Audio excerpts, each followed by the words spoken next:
பாண்டுக்கு interest rate அதிகமாக கிடைச்சுன்னா கோல்டுக்கு போகக்கூடிய மக்கள் கோல்டுக்கு உண்டான டிமாண்ட் வந்து குறையும். ஸோ இதுதான் இன்றைக்கி திடீர் சரிவுக்கு காரணம் என்னன்னு கேட்டிங்கன்னா இதுதான் எக்ஸாக்ட் ரீசன். இந்த ஒரு 6-7 மாதங்களில் மிகவும் அதிகமானதுக்கு காரணம் வந்து லாஸ்ட் 1 இயரில் ட்ரம்ப்னால். அதுக்கு முன்னாலே கோல்டு இன்க்ரீஸ் ஆகிட்டு இருந்துச்சு. ஸோ எப்பப்போலாம் டாலர் டிப்ரிஷியேட் ஆகுதோ அப்போல்லாம் கோல்டுனுடைய விலை உயரும். அமெரிக்க அதிபரும் அதைத்தான் விரும்புகிறாரு. எனக்கு டாலர் டிப்ரிஷியேட் ஆகணும், டிப்ரிஷியேட் ஆனால் தான் நான் நிறைய ஏற்றுமதி பண்ண முடியும். ஒன்று, சைனாவில் தங்க உற்பத்தி இருக்கிறது, மைன் ப்ரொடக்ஷன் இருக்குது, இந்தியாவில் சுத்தமாக இல்லை. நம்பர் 1. அதில் லேட்டஸ்ட்டு ஒரு எஸ்டிமேட் வந்து சொல்லுது $150 பில்லியன் வந்து தங்கம் வச்சுருக்கு இந்தியா. அரிசி விலை உயர்ந்து, கோதுமை விலை உயர்ந்துன்னா நான் கவலைப்படுவேன். தங்கம் விலை உயர்ந்துன்னா நான் கவலைப்பட மாட்டேன். ஏன்னா தங்கம் இல்லாமல் நம்மளால் உயிர் வாழ முடியும், இந்த உலகம் நிலைத்து நிற்கும். அதில் பிரச்சனை, எந்த விதமான ஐயப்பாடும் கிடையாது.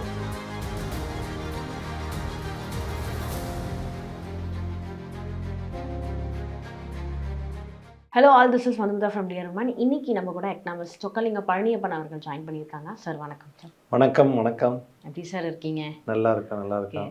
இல்லத்தரசிகள்லாம் இன்னைக்கு ரொம்ப சந்தோஷமாகவே இருக்காங்க. சவரனுக்கு 7500 வந்து குறைஞ்சிருக்கு. நேற்று பார்த்தோன்னா அப்படியே டக்கு டக்கு டக்குன்னு ஏறிட்டே இருந்த ஜெட்டு வேகத்தில் இன்னைக்கு அப்படியே சர்ன்னு குறைஞ்சிருக்கு. இந்த திடீர் சரிவுக்கு என்ன காரணம் சார்? திடீர் சரிவுக்கு முக்கிய காரணம் அப்படின்னு வந்து பார்த்திங்கன்னா, அமெரிக்காவில் வந்து நம்ம ரிசர்வ் பேங்கை போல் ஃபெடரல் ரிசர்வ்னு இருக்குது, மத்திய வங்கி, அமெரிக்க மத்திய வங்கி. அமெரிக்க மத்திய வங்கியில் இருக்கக்கூடிய மெயின் பர்சன் ஃபெட் சேர் அப்படின்னு சொல்லுவாங்க. நம்ம கவர்னர்னு சொல்கிறோம் இல்லையா, அதே மாதிரி அந்த கவர்னரை வந்து அந்த கவர்னருடைய டேர்ம் வந்து முடிவடையுது. ரைட் நவ் இருக்க கவர்னருடைய டேர்ம் வந்து மார்ச் ஏப்ரலில் இன்னொரு ஃபியூ மந்த்ஸில் முடிவடையுது. ஸோ அது முடிவடைஞ்சோன்னா புதாலை கொண்டு வரணும். புதால் கொண்டு வர்றவர் வந்து ஒரு அமெரிக்க அதிபர், இவரைத்தான் கொண்டு வருவார் அப்படிங்கிற மாதிரி ஐடென்டிஃபை ஆகிருக்கு.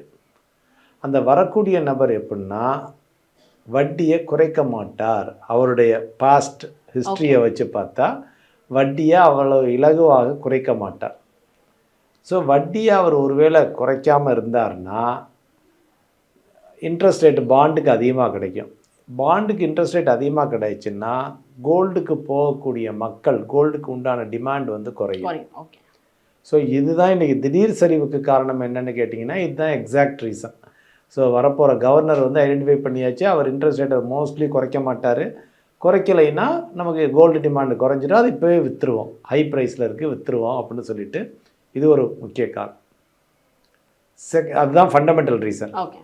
செகண்ட் ரீசன் வந்து பார்த்திங்கன்னா டெக்னிக்கலாக சொல்லுவோம். டெக்னிக்கல் என்னென்னா, எல்லாருமே நீ கம்ப்யூட்டரில் தானே ட்ரேட் பண்ணுறாங்க, ப்ரோக்ராம் பண்ணி ட்ரேட் எல்லாம் பண்ணுறாங்க. ஸோ அந்த கம்ப்யூட்டர் டெக்னிக்கல் அனாலிசிஸ் எல்லாம் போட்டுக்கிட்டு இருக்கோம். ஸோ ஒரு லெவல் ரீச் ஆனோன்னா இது ஓவர் பாட், ஓவர் சோல்டு அப்படிங்கிற மாதிரி அந்த கம்ப்யூட்டர் சிக்னல் கொடுக்கும். அந்த கம்ப்யூட்டர் சிக்னல் கொடுத்தோன்னா ஆட்டோமேட்டிக்காகவே ட்ரேடிங் நடக்க ஆரம்பிச்சிடும், ஹியூமன் இன்டர்வென்ஷன் இல்லாமல். ஸோ இது மாதிரி ஒரு கம்ப்யூட்டர் திங்க் பண்ணுற மாதிரி தான் இன்னொரு கம்ப்யூட்டர் திங்க் பண்ணுது, 4வது 5வது கம்ப்யூட்டர் திங்க் பண்ணுது.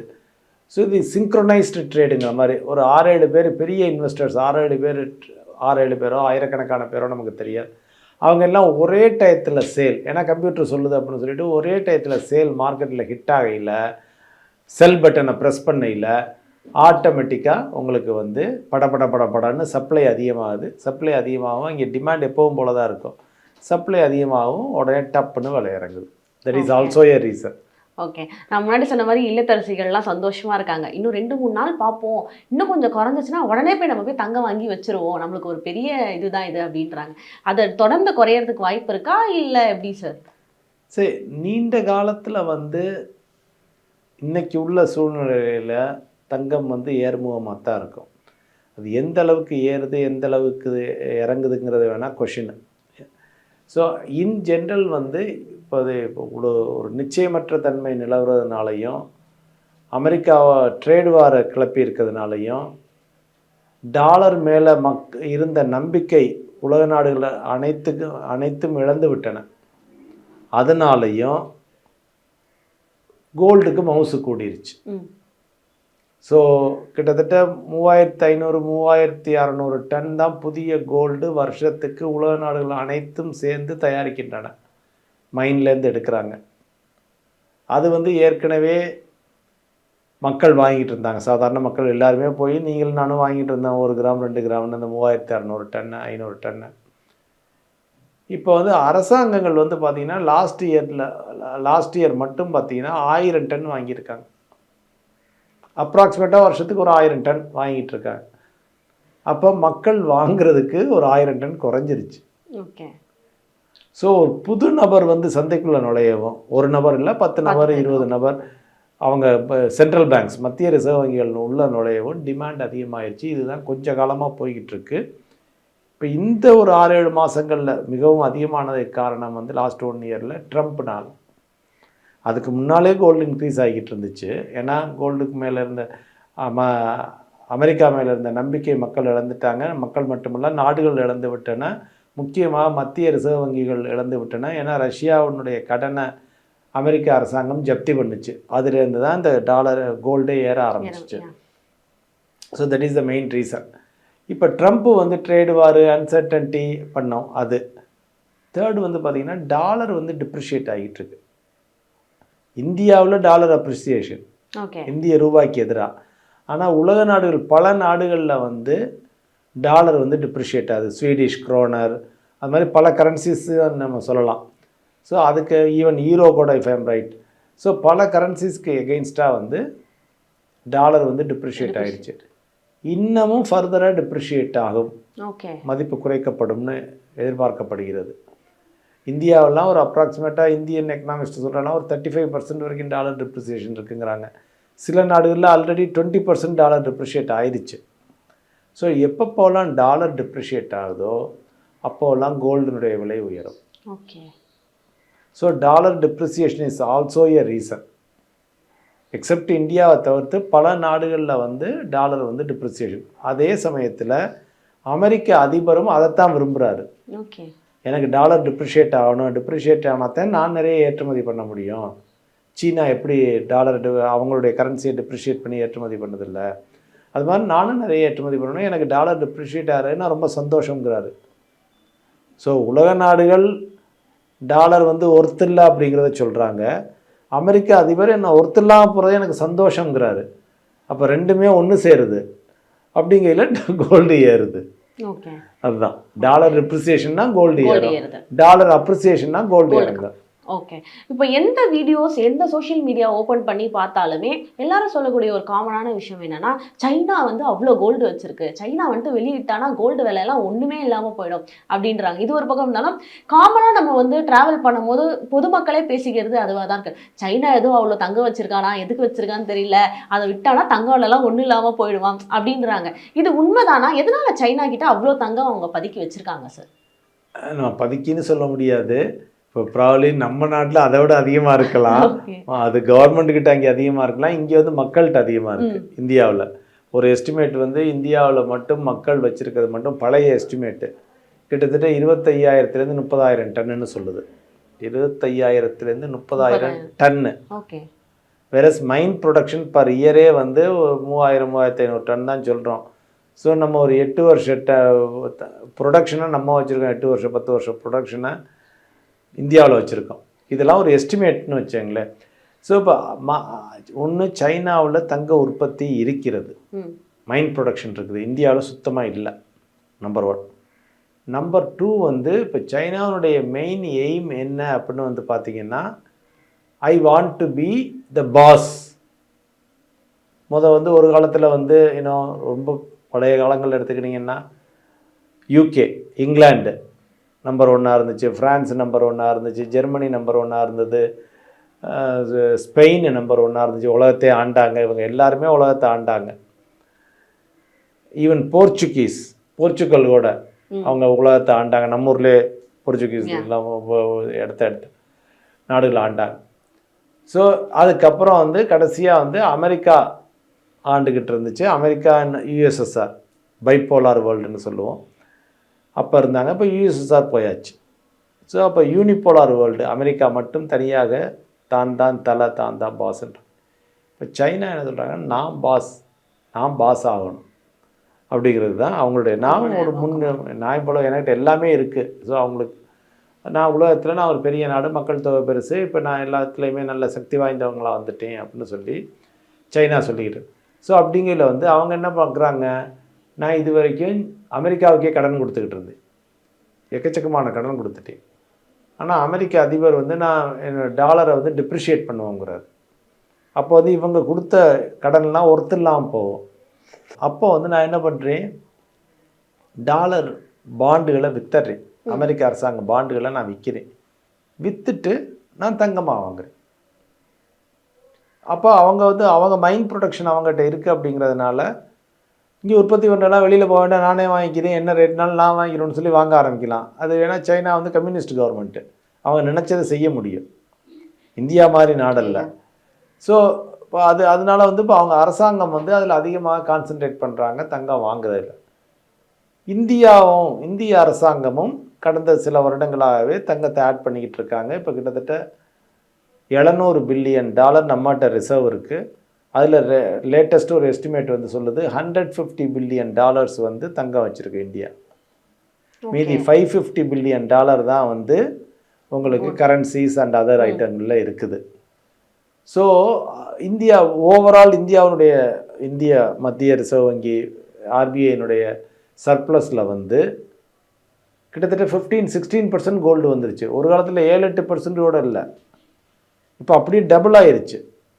ஸோ நாட் ஒன்லி சைனா, இந்தியாவும் வாங்குது, துருக்கியும் வாங்குது, ரஷ்யாவும் வாங்குது, எல்லா நாளும். ஏன்னா டாலர் மேலே இருந்த நம்பிக்கையை இழந்து விட்டார்கள். இதைத்தான் இங்கிலீஷில் வந்து டீடாலரைசேஷன் அப்படின்னு சொல்கிறாங்க.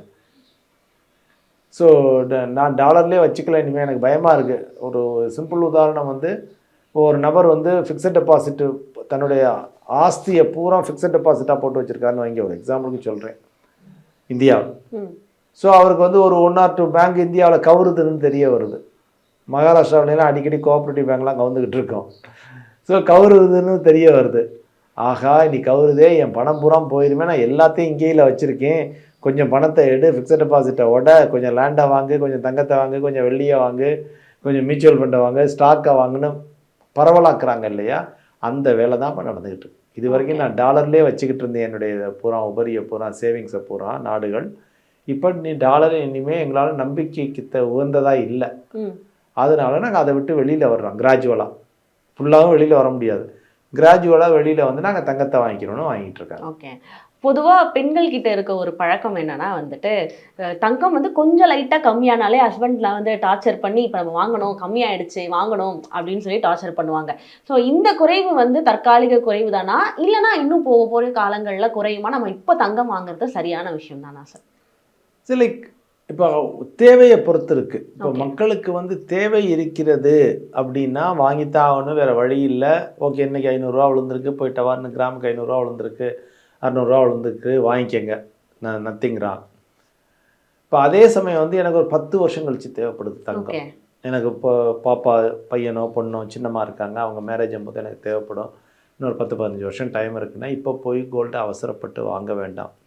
ஏன்னா உங்களுக்கு எஸ்டிமேட் கொடுக்கறது பல விதமாக கொடுத்துக்கிட்டு இருக்காங்க. ஒரு சிலர் வந்து கிராம் 20,000க்கு போகுங்கிறாங்க, ஒரு சிலர் வந்து ₹1,00,000 போகுங்கிறாங்க, கிராமே ₹1,00,000. ஸோ இப்போ எஸ்டிமேட் பல வாரியாக வந்துக்கிட்டே இருக்குது. இப்போ இதில் எல்லாத்துலேயும் உள்ள உண்மை என்னென்னு வந்து பார்த்திங்கன்னா, தங்கம் இல்லாமல் நம்மளால் வாழ முடியுமானா டெஃபினட்டாக முடியும். இப்போ அரிசி விலை உயர்ந்து, கோதுமை விலை உயர்ந்துன்னா நான் கவலைப்படுவேன், தங்கம் விலை உயர்ந்துன்னா நான் கவலைப்பட மாட்டேன். ஏன்னா தங்கம் இல்லாமல் நம்மளால் உயிர் வாழ முடியும், இந்த உலகம் நிலைத்து நிற்கும், அதில் பிரச்சனை எந்த விதமான ஐயப்பாடும் கிடையாது. ஸோ அதனால் தங்கம் ஏறுதேன்னு சொல்லி நம்ம கவலைப்பட வேண்டாம்.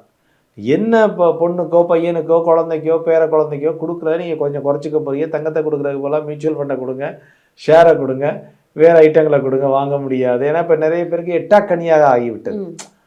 ஒரு பொட்டு தங்கம்னு கொடுப்பாங்க, 1 கிராம்லையோ 1/2 கிராம்லையோ நான் வாங்கி கொடுக்குறேன், 500 1000 வாங்கி கொடுத்துக்கிட்டு இருந்தாங்க. இப்போ எல்லாம் 16,000 எங்கே போவாங்க? மிடில் கிளாஸ் மக்கள்லாம் எங்கே போவாங்க? ஏழை எளிய மக்கள் எங்கே போவாங்க? பணத்துக்கு எங்கே போவாங்க? இன்னொரு பக்கம் சொல்லிக்கிட்டு இருந்தாங்க 9 கேரட் கோல்டு வருதுன்னு சொல்லிக்கிட்டு இருந்தாங்க. ஸோ 9 மார்க்கெட்டில் அது ரன் ஆகிட்டு இருக்கா? ஓகே, நான் பார்க்கல. 9 அட என்ன நகை தானே போட்டுக்கணும். நீங்கள் அழகான டைமண்ட் நெக்லஸ் வந்து உங்களுக்கு வந்து 1000 1500 கிடைக்குது, நாட்டு ஒரிஜினல் டைமண்ட் மாதிரி உள்ள அதுக்கும் ரியல் டைமண்ட் நெக்லஸுக்கும் உங்களால் வித்தியாசமே சொல்ல முடியாது. ஒரு காலத்தில் வந்து பெண்கள் வந்து காஞ்சிபுரம் பட்டுச்சிறைகளை வாங்கி அணிஞ்சிக்கிட்டு இருந்தாங்க. இப்போ அது விலை எங்கேயோ போகவும் மக்கள் வந்து ஆட்டோமேட்டிக்காக என்ன பண்ண ஆரம்பிச்சிட்டாங்க, காஞ்சிபுரம் மாதிரியே நாங்களே வந்து பண்ணி தந்துடுறோம்னு சொல்லி காஞ்சிபுரம் மாதிரி டூப்ளிகேட் சேலை நிறைய வருது, 1000 ரூபா 1500 ரூபாய்க்கு மக்கள் வாங்கி கட்டிக்கிட்டு போக ஆரம்பிச்சு. ஸோ மக்கள் வந்து இதை இலகுவாக சமாளிச்சிருவாங்க, அவங்க மாறி போயிடுவாங்க. தங்கம் வந்து எப்போ நல்லா விலை சரியுதோ அப்போ போய் வாங்கிக்கலாம். அதனால் இப்போ அதை விட பெட்டர் அசெட் இருக்கா, அதாவது ஒன்று பறந்துக்கிட்டே இருக்கிறத போய் நம்ம விரட்டி போய் வாங்காமல், ஏன்னா விழுந்துச்சுன்னா விழுக்காடு பெருசாக இருக்கும். இன்றைக்கெல்லாம் நேற்று அவ்வளோ ஏறினதுக்கு இன்றைக்கி மார்க்கெட் பயங்கர இறக்கம். கோல்டு சில்வர் ரெண்டுமே, மியூச்சுவல் ஃபண்ட் யூனிட்டுகள் ஆகட்டும், ETF ஆகட்டும், இன்டர்நேஷ்னல் மார்க்கெட் ஆகட்டும், எல்லாத்துலேயும் 5% 6% அது மாதிரி விழுகுது. ஸோ அது 5-6% விழுந்தால் இந்தியாவில் உள்ள மியூச்சுவல் ஃபண்ட் யூனிட் ETFலாம் இன்னும் பயங்கரமாக அடிபடுது. ஸோ அதனால் வந்து மக்கள் ரொம்ப பறந்துக்கிட்டு இருக்கிறதுல போய் வாங்காமல், எது கொஞ்சம் எந்த சொத்து வந்து கொஞ்சம் தூங்கிக்கிட்டு இருக்கோம் அதை போய் வாங்கலாம். அப்படி பார்த்தீங்கன்னா மியூச்சுவல் ஃபண்டுகள் இப்போ மார்க்கெட்லாம் அடிபட்டுருக்குது. ஒரு எக்ஸாம்பிளுக்கு சொல்கிறேன், ஸ்டாக்கு, மியூச்சுவல் ஃபண்டுகள், இல்லை கொஞ்சம் சேஃபாக வேணும்னா FD பாண்ட்ஸு, இது எல்லாமே நல்லா தான் இருக்குது. இப்போ அதே சமயத்தில் இன்னொரு இதை எப்படி கையாளலாம் அப்படின்னு கேட்டிங்கன்னா, ஒரு சொத்து ஒதுக்கீடுன்னு பண்ணி ஒரு போர்ஷனை கண்டினியூஸாக கோல்டு சில்வரில் அலோகேட் பண்ணிகிட்டே வாங்க. ஒரு 10,000 ரூபா இருக்குன்னா ஒரு 2,000 ரூபாய் போட்டுக்கோங்க. 1000 ரூபா கோல்டில், 1000 ரூபா சில்வரில் கண்டினியூஸாக போட்டுக்கிட்டே வாங்க, ஒரு பிரச்சனையும் கிடையாது. லாங் டேர்முக்கு விட்டுருங்க, தன்னால் சேர்ந்துடும். அவசரப்பட்டு இப்போ இவ்வளவு விலை ஏற்றத்தில் போய் வாங்கணுமாங்கிறது ஒரு கேள்விக்குறி. நான் எனக்கு வாங்க மாட்டேன் டெஃபினட்டாக, அதே தான் நான் மக்களுக்கும் சொல்கிறேன். இதை விட விலை ஏறலாமான்னா தாராளமாக ஏறலாம். ஓகே, கோல்டு வந்து கொஞ்சம் லாங் டேர்ம், நான் சொன்னல இந்த அரசாங்க பிரச்சனைகள் இருக்கிற வரைக்கும் லாங் டேர்ம் ஏறிக்கிட்டே தான் இருக்கும். சில்வர் வந்து கொஞ்சம் வாலட்டிலிட்டி அதிகமாக இருக்கலாம். சில்வர் வந்து ஏன்னா அது ஏறுறது ரொம்ப லேட்டாக தான் ஏற பிக்கப் ஆக ஆரம்பிச்சிச்சு. சடான்னு 6-7 மாதத்தில் 90,000 லட்ச ரூபாயிலேருந்து 4 லட்ச ரூபா 4,5 லட்ச ரூபாய்க்கு போயிடுச்சு. ஸோ அதே அளவு விழுகவும் செய்யும். விழுந்துச்சுன்னா திருப்பி மேலெழும்பி வர்றதுக்கு 7 வருஷமோ 8 வருஷமோ 9 வருஷம் ஆகலாம். லாஸ்ட் டைம் வந்து சில்வர் 73-74,000 ரூபாய்க்கு பீக்குக்கு போச்சு. அந்த பீக்லேருந்து கீழே விழுந்து 15,000 20,000 25,000க்கு வந்துச்சு. அதுலேருந்து திரும்பி 73,000 73,000 தொடுறதுக்கு 9 வருஷம் எடுத்துக்கிடுச்சு. தங்கமும் அதே மாதிரி தான், விழுந்த உச்ச விலையிலேருந்து திருப்பி உச்ச விலையை தொடுவதற்கு 7 வருஷம் ஆச்சு. ஸோ அதனால் வாங்கினீங்கன்னா கொஞ்சம் நல்ல திடமான மனசு இருக்க வேண்டும், கொஞ்சம் கேர்ஃபுல்லாக இருந்துக்கங்க அப்படிங்கிறது தான் ஒரு இது. அல்ல நஷ்டமாச்சுன்னா கவலைப்பட மாட்டேன் அப்படின்னா தாராளமாக வாங்கிக்கோங்க. அதாவது யாருக்கு மன தைரியம் அதிகமாக இருக்கிறதோ அல்லது யார் ஹை ரிஸ்க் எடுக்க முடியுமோ அவங்க போய் இப்போ துணிஞ்சு தாராளமாக வாங்கலாம். ஓகே, தேங்க்யூ சார், நிறைய விஷயங்கள் ஷேர் பண்ணதுக்கு. Thank you sure.